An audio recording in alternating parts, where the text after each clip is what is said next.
Hello guys, तो आज हम पढ़ेंगे हेमरेज। हेमरेज में क्या होता है, जो हमें कभी भी इंजरी हो जाती है तो एक्सट्रीम ब्लड फ्लो हो जाता है, सीवियर कंडीशन आ जाती है, उसको हेमरेज बोलते हैं।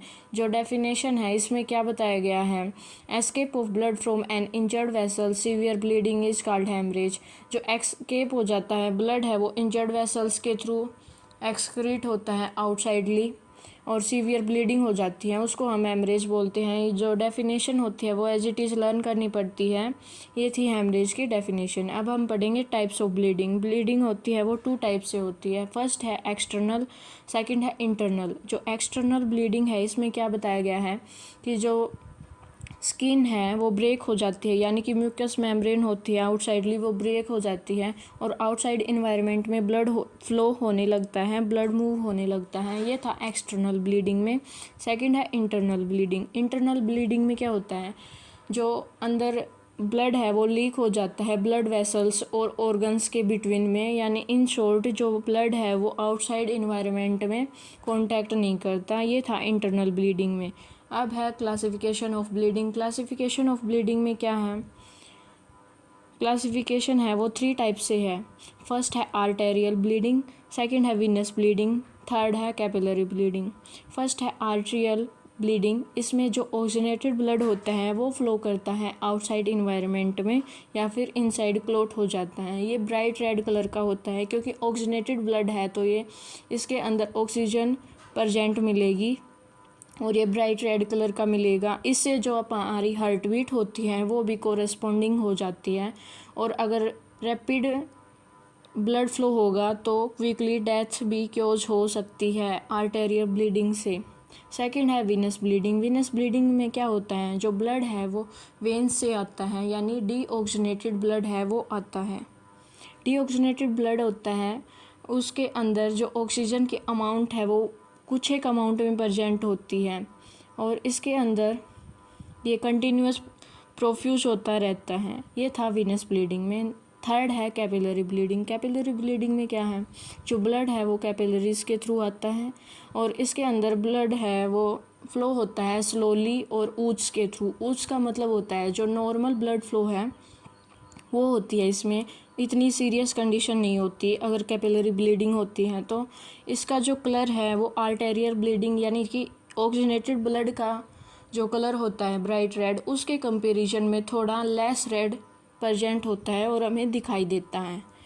ये डायग्राम के थ्रू दिखाया गया है कि जो आर्टरी है वो अगर रैप्चर हो जाएगी तो किस टाइप से कलर हमें शो होगा और कहाँ पे होगा। सेकंड है वेंस। वेंस में अगर ब्लड फ्लो होगा, इंजरी हो जाएगी तो किस टाइप से हमें दिखाई देगा। और थर्ड में बता रखा है डायग्राम के थ्रू, जो कैपिलरीज हैं उनके अंदर नॉर्मल ब्लड फ्लो होगा, ऊजिंग होगी यानी कि नॉर्मल ब्लड फ्लो। और इंटरनल इंजरी हो जाएगी यानी कि इंटरनली हमें ब्लड है वो क्लॉट हो गया या फिर जो ऑर्गन है उनके अंदर आ गया ब्लड वेसल से। ये था इंटरनल इंजरीज में, ये डायग्राम में शो कर रखा है। अब हम पढ़ेंगे साइन और सिम्टम्स क्या क्या होते हैं ब्लीडिंग के आगे। जो साइन और सिम्टम्स हैं ब्लीडिंग के, इसमें फर्स्ट दिया गया है फेंट एंड डिजीनेस, यानी कि हमें वीकनेस फील होगी। सेकंड है कोल्ड एंड क्लैमी स्किन, जो अपनी स्किन है वो कोल्ड हो जाएगी और क्लैमी हो जाएगी। नेक्स्ट है वीक एंड रैपिड पल्स, जो पल्स हैं वो रैपिड हो जाएंगी और हमें वीक फील होगा। नेक्स्ट है shallow breathing with gasp and sighs, जो सैलो ब्रीदिंग यानी कि हमें शॉर्ट टर्म ब्रीदिंग आएगी और रुक रुक के हमें ब्रीदिंग होगी। ये साइन और सिम्टम्स हैं ब्लीडिंग के। नेक्स्ट है प्रोफ्यूज स्वेटिंग और नेक्स्ट है थर्स्ट और नेक्स्ट है ब्लड विजन होगा हमें, यानी कि अच्छे से दिखाई नहीं देगा। और नेक्स्ट है अनकॉन्शियसनेस। अनकॉन्शियसनेस का मतलब होता है कि हमें टाइम का, प्लेस का और पर्सन का पता नहीं चलता कि हम कहाँ पे हैं। ये था अनकॉन्शियसनेस में, ये भी साइन और सिम्टम्स है ब्लीडिंग का। नेक्स्ट है रेस्टलेसनेस। रेस्टलेसनेस होगा हमें, ये भी साइन और सिम्टम है ब्लीडिंग का। ये साइन और सिम्टम्स ऑफ ब्लीडिंग हुए कंप्लीट। अब हम पढ़ेंगे मैनेजमेंट, यानी कि हमें अगर ब्लीडिंग हो रही है या फिर किसी को इंजरी हो गई है तो उसको किस टाइप से हम मैनेज करेंगे स्टॉप करने के लिए ब्लीडिंग को। तो इसमें फर्स्ट पॉइंट में गिवन है कि जो माइनर ब्लीड एलो है उसके अंदर हम जो वाउंड है उसको क्लीन करेंगे। ये था फर्स्ट पॉइंट में। नेक्स्ट पॉइंट में बताया गया है कि हम कोई भी वाउंड है या फिर इन्फेक्शन है उसको वार्म वाटर से, सोप से क्लीन करेंगे पहले, और उससे पहले हम ड्रेसिंग है उसको शो करेंगे और पहनेंगे ताकि हमें ब्लीडिंग ना लग जाए या फिर और कोई इंजरी ना लग जाए। नेक्स्ट है ब्लीडिंग है, अगर वो सीवियर है तो हम अप्लाई करेंगे आरईडी प्रिंसिपल्स को। आरईडी प्रिंसिपल्स है, ये डायग्राम के थ्रू शो कर रखा है, ये देखो। नेक्स्ट है रेस्ट में क्या बताया गया है कि हम कोई भी इंडिविजुअल है अगर उसको ब्लीडिंग हो रही है तो उसको इस टाइप की पोजीशन में लेके आएंगे कि उसकी जो ब्लड प्रेशर है और हार्ट रेट है वो डिक्रीज हो जाए ताकि जो ब्लड फ्लो है वो कम हो जाए। नेक्स्ट है एलिवेट का मतलब क्या होता है, जो इंजर्ड लिम्ब है उसको रेज करेंगे, अबोव करेंगे उसकी हार्ट है अगर वो स्लो डाउन चल रही है ब्लीडिंग के थ्रू। ये था एलिवेट इस पॉइंट में। नेक्स्ट है जो डायरेक्ट प्रेशर में क्या है, हम प्रेशर लगा के जहाँ पे भी ब्लीडिंग हो रही है उसको कंट्रोल करेंगे। ये था इस पॉइंट में। नेक्स्ट पॉइंट है प्रेशर पॉइंट क्या क्या होते हैं, ब्रैकियल प्रेशर पॉइंट यानी कि एल्बो है उसके अप साइड में जिसको हम बोलते हैं। नेक्स्ट है फीमोरल प्रेशर है, ये थाई के अंदर प्रेजेंट होता है। अगर यहाँ पे हम प्रेस करेंगे तो जो इंडिविजुअल है उसकी ब्लीडिंग है वो जल्दी स्टॉप हो सकती है। नेक्स्ट है अप्लाई ए टोर्निक्वेट का मतलब क्या होता है, एक वेब बेल्टिंग यानी कि कोई बेल्ट वगैरह होता है जिससे हम, जो कि 36 सेंटीमीटर लॉन्ग होता है, जिससे हम किसी को भी ब्लीडिंग आ रही है उसको कंट्रोल कर सकते हैं उसको पहना के। ये थे मैनेजमेंट ऑफ ब्लीडिंग। नेक्स्ट है ये मैनेजमेंट ऑफ ब्लीडिंग में एक्सटर्नल ब्लीडिंग आ रही थी तब के मैनेजमेंट थे। अब हम पढ़ेंगे इंटरनल ब्लीडिंग हो रही यानी कि किसी को क्लोट आ गया या फिर जो ब्लड वेसल है वो रैप्चर हो गई और आउटसाइड एनवायरनमेंट में ब्लड नहीं आया, उस टाइम पे हम क्या मैनेजमेंट करेंगे। तो फर्स्ट पॉइंट में क्या बताया गया है कि lay the casualty down with head low and one side to ensure good blood supply to brain।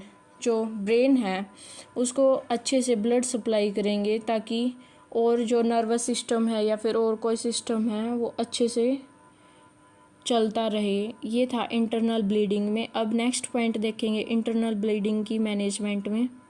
अब जो इंटरनल ब्लीडिंग की मैनेजमेंट है उसमें नेक्स्ट पॉइंट है कि हम उसके लेग्स हैं उनको अप साइड में करेंगे ताकि जो ब्लड सप्लाई है वो ब्रेन में ज़्यादा हो सके।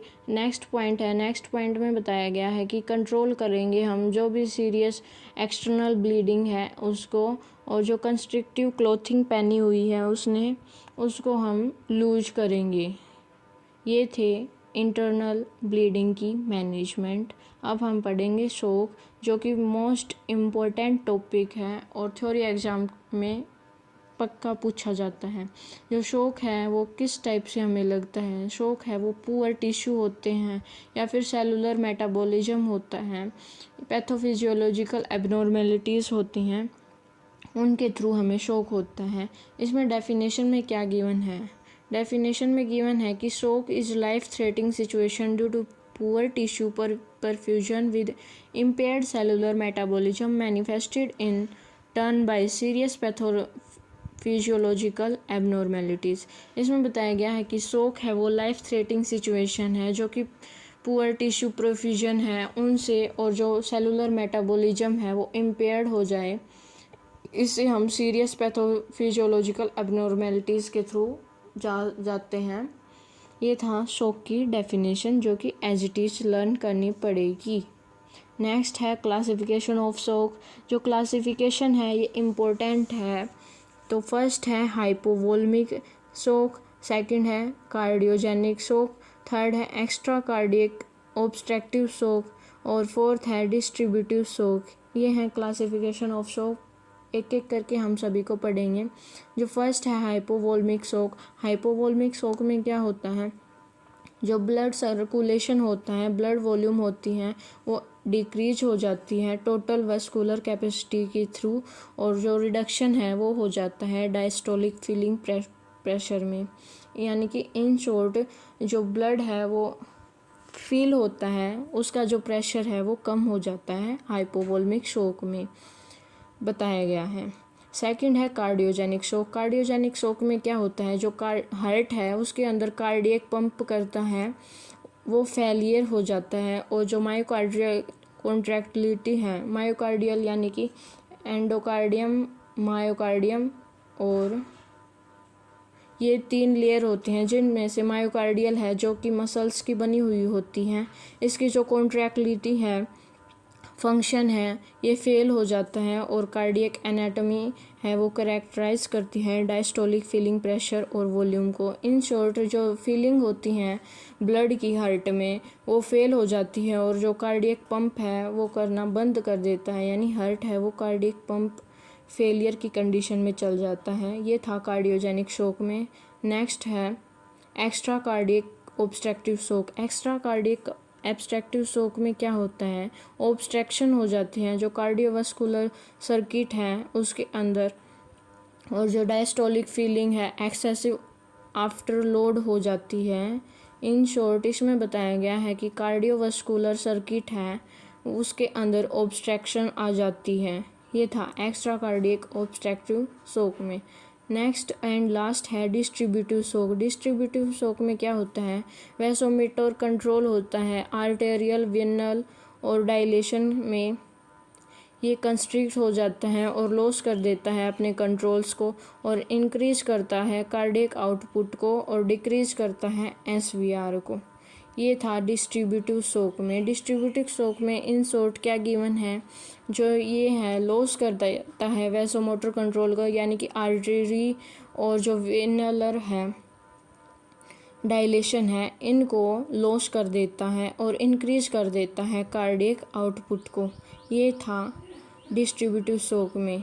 ये क्लासिफिकेशन ऑफ शॉक हुए कंप्लीट। अब क्यूजेज ऑफ शॉक में क्या है, क्यूजेज ऑफ शॉक में हमें इंजरी हो सकती है, सीवियर बर्न्स हो सकता है, हार्ट अटैक आ जाता है, रैप्चर्ड अर्टिक एनेरिज्म मिलता है, सीवियर पेन मिलता है, ट्रोमा मिलता है, सीवियर इन्फेक्शन मिलता है, लॉस ऑफ ब्लड मिलता है, डिहाइड्रेशन मिलता है, सीवियर वोमिटिंग, डायरिया मिलता है, एरिथमियास मिलता है यानी कि इरेगुलर ऑफ ब्रीदिंग, सेप्सिस मिलता है, एनाफिलैक्सिस मिलता है, पॉइजनिंग मिलती है। ये थे क्यूजेज ऑफ शॉक। इन सभी से हमें क्यूज हो सकता है यानी कि शॉक लग सकता है।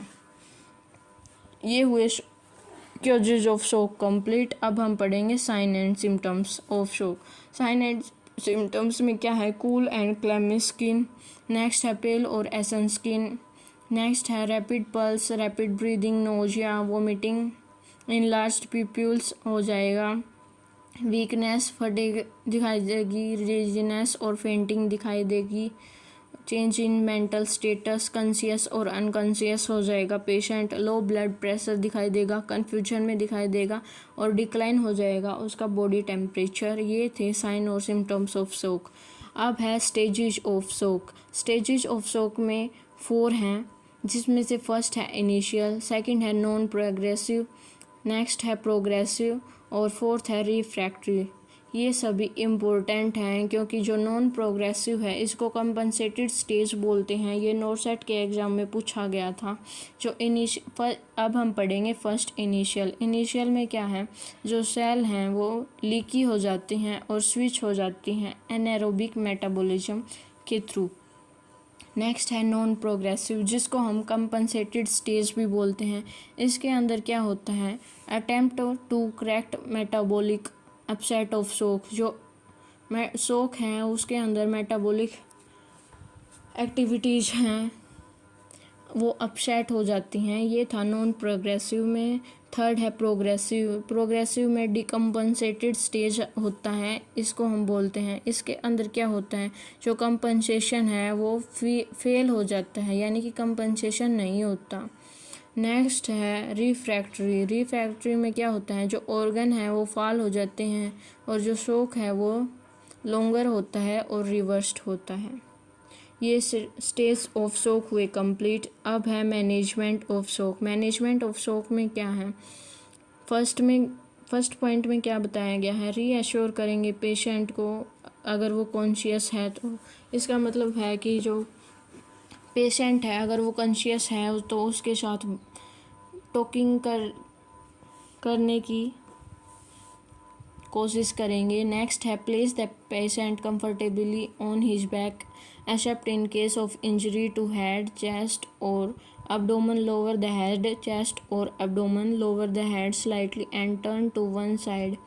इन शॉर्ट इसमें बताया गया है कि कोई किसी को भी शॉक लग जाए तो उसको हम एक कंफर्टेबल पोजीशन है वो प्रोवाइड करेंगे। नेक्स्ट है उसके जो क्लोथ्स हैं वो लूजन, अगर वो टाइट हैं तो उनको लूजन करेंगे।